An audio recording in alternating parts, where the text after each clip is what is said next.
নবম দশম শ্রেণীর তৃতীয় অধ্যায়ের বীজগাণিতিক রাশির যদি এমন কিছু থাকে দুইটা রাশির দুইটা বর্গের বিয়োগফল নির্ণয় করো, তাহলে সেক্ষেত্রে আমরা একটা সূত্র করব। সেই সূত্রটা কি রতন?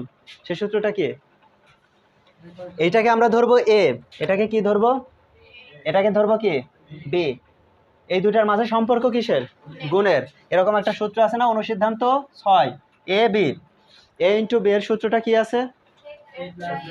এ প্লাস বি ডিভাইডেড টু তার উপরে স্কোয়ার মাইনাস এ মাইনাস বি তার ডিভাইডেড টু তার উপরে স্কোয়ার। এই সূত্র করে আমরা দুইটি বর্গের বিয়োগফল নির্ণয় করব, ঠিক আছে? এখন এই যে প্রথম রাশিটাকে আমরা কি ধরেছি? দ্বিতীয় রাশিটাকে এই যে সূত্র আছে না, এই সূত্র অনুযায়ী সাজাবো। দেখো কি আছে প্রথমে? এ প্লাস বি, অর্থাৎ এই যে এই প্রথম রাশি প্লাস দ্বিতীয় রাশি, তার উপরে কি আছে? সূত্র স্কোয়ার আছে, ডিভাইডেড টু আছে, এগুলো দিব। তারপরে কি আছে? মাইনাস, মাইনাস দিব এ মাইনাস বি, অর্থাৎ কি মাইনাস কি? এ মাইনাস বি। এইটা মানে এ আর এইটা মানে বি, এই দুটার মাঝে সম্পর্ক কি হবে?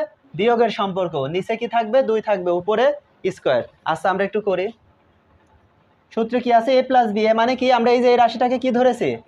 এ, তার মানে 2x প্লাস 3y।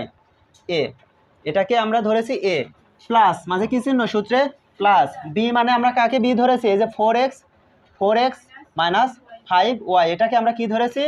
বি। আচ্ছা এবার দেখো সম্পূর্ণটার উপরে কি আছে? সম্পূর্ণটার উপরে স্কোয়ার দাও, সম্পূর্ণটার উপরে স্কোয়ার, নিচে কি আছে? ডিভাইডেড 2।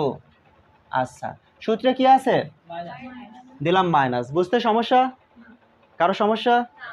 ভালো করে। আচ্ছা ঠিক আছে। তারপরে সূত্রে মাইনাস আছে, দিলাম মাইনাস এ মাইনাস বি। এ মানে আমরা কাকে ধরেছিলাম? এই যে এখানে 2x প্লাস 3y, এটাকে আমরা কি ধরেছিলাম? এ।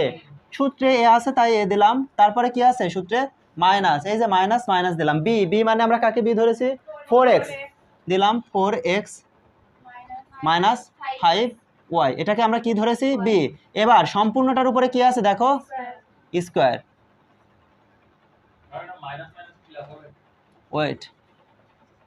আচ্ছা এ পর্যন্ত বুঝতে সমস্যা আছে? দেখো এই 2 আসছে, কিন্তু এই যে এই 2 আর এই যে উপরে স্কোয়ার, সরি স্কোয়ারটা দিতে মনে নেই, এই স্কোয়ারটা আসছে সূত্রের স্কোয়ার। আচ্ছা এবার পরের লাইন। আচ্ছা আমরা কোথায় ছিলাম? এখানে।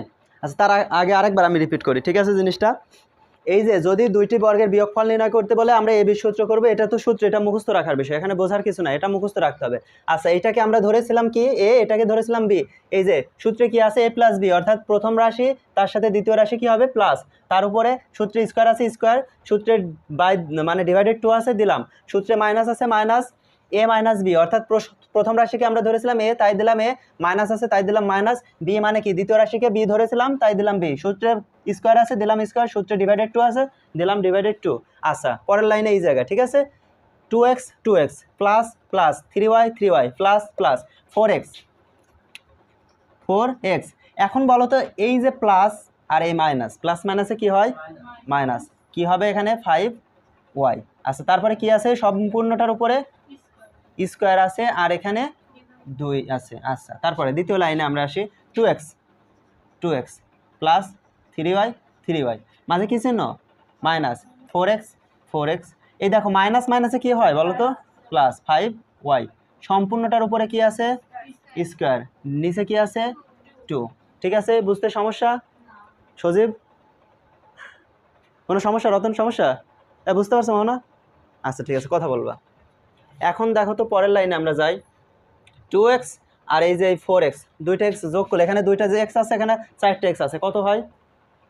এখানে 2টা x আছে, এখানে 4টা x আছে, কয়টা x হয়? 6x। আচ্ছা এবার দেখো খেলাটা, এখানে আছে মাইনাস 5y, এখানে আছে প্লাস 3y। কি আছে? হাসছে কেন? এখানে আছে মাইনাস 5y, এখানে আছে প্লাস 3y। আচ্ছা মাইনাস মানে কি? ঋণাত্মক, আর প্লাস মানে কি? ধনাত্মক। এখন আছে এখানে মাইনাস 5y আর এখানে কি আছে? Minus 3 plus 3y। আচ্ছা এটা তো আমি বারবার উদাহরণ দিলাম। প্লাস থাকা মানে ধনাত্মক, মাইনাস থাকা মানে ঋণাত্মক। প্লাস থাকা মানে তোমার পকেটে টাকা আছে, আর মাইনাস থাকা মানে তুমি হচ্ছে ঋণ। তোমার কাছে 3 টাকা আছে, তুমি যদি 5 টাকা খরচ করো তাহলে কি তুমি মানে তোমার টাকায় পোষাবে, নাকি আরও পকেট থেকে টাকা তো যাবেই, পাশাপাশি ঋণ হয়ে যাবে? তোমার কাছে টাকা আছে 3 টাকা, তুমি যদি 5 টাকা খরচ করো ওই 3 টাকা তো শেষ হবেই, পাশাপাশি আরও 2 টাকা তুমি ঋণ হবা। ঋণ মানে কি? মাইনাস। ঠিক আছে? তাহলে এই যে এখানে -5y আছে আর এখানে +3y আছে, তাহলে কি হবে মাইনাস কি হবে 2y। এটা আরও সহজভাবে মনে রাখার উপায় হলো যেই সংখ্যাটা বড় সেই সংখ্যার আগে যে চিহ্ন বসবে, যেই সংখ্যাটা বড় সেই সংখ্যার আগে যে চিহ্নটা বসবে সেই চিহ্নটাই বসবে। দেখো এখানে +3y আছে আর এখানে কি আছে -3y আছে। এখন 3 বড় নাকি 5 বড়? 5 বড়। 5-এর আগে কি চিহ্ন আছে মাইনাস, তাই দিলাম কি মাইনাস। এখন 5টা y থেকে 3টা y মনে করো বাদ যাবে, থাকে কি 2টা y। আচ্ছা, এরপরে নিচে কি আছে 2 আছে আর সম্পূর্ণটার উপরে কি আছে স্কয়ার আছে। বোঝা গেল সমস্যা রতন? কথা বলবা কিন্তু। আচ্ছা দেখি তারপরে সূত্রে মাইনাস আছে, দিলাম মাইনাস। এই পরেরটাই দেখো, খেয়াল করো 2x + 3y, 2x + 3y, sorry. আচ্ছা এখানে 2x আছে, এখানে -5x আছে, এটা মাইনাস হয়ে যাচ্ছে। এখানে কয়টা y আছে দেখো তো 3টা। এখানে কয়টা y আছে দেখো তো 5টা। 2টার আগে কি ছিল প্লাস, তাহলে 3টা y আর 5টা y যোগ করলে কত হয় 8y। আচ্ছা এবার দেখো সেই আগের মতো, এখানে -2x আছে আর এখানে -4x আছে, এখানে +2x আছে, কি হবে রতন বলো তো? এখানে -4x আছে আর এখানে +2x আছে, কোনো সংখ্যার আগে কোনো চিহ্ন না থাকা মানে প্লাস থাকা। তাহলে বলো কি হবে? এই দেখো -4x আছে আর +2x আছে, কি হবে?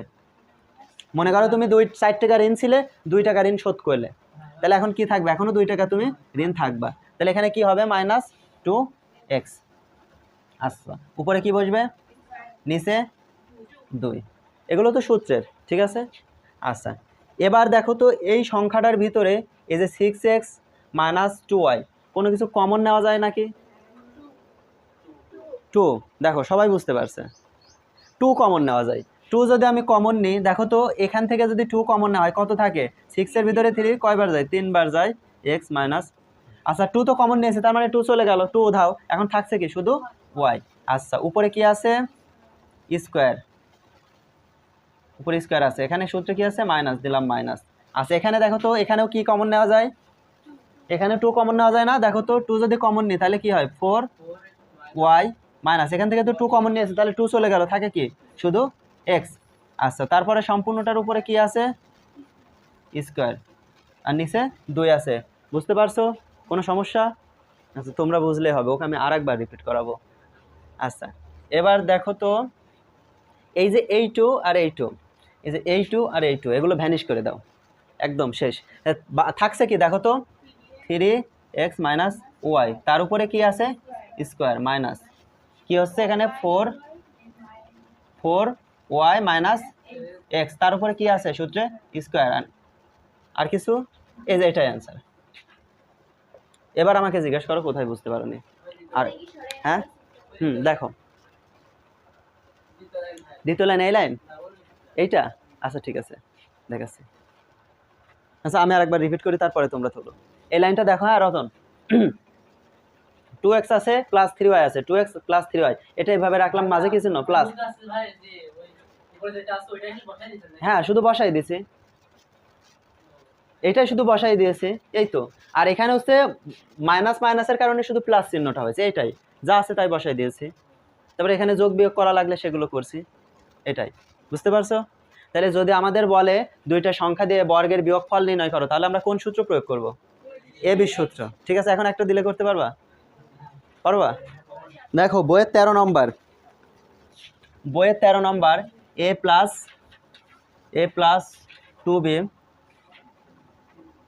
3a + 2c দুইটি বর্গের।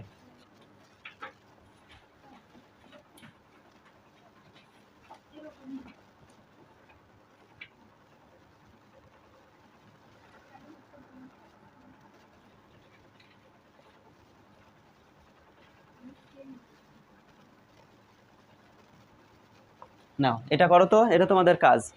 দুইটি বর্গের বিয়োগফল রূপে প্রকাশ করো। পারবা তো? সূত্র হবে কি, এটাকে ধরবা a, এটাকে ধরবা b, আর সূত্র কি a + b / 2 তার উপরে স্কয়ার মাইনাস a - b / 2 তার উপরে স্কয়ার। ওই সূত্র অনুযায়ী করো। এই রাশিটাকে a ধরো, এটাকে b ধরো, সূত্র অনুযায়ী জাস্ট করো, প্লাস মাইনাস করো, শেষ।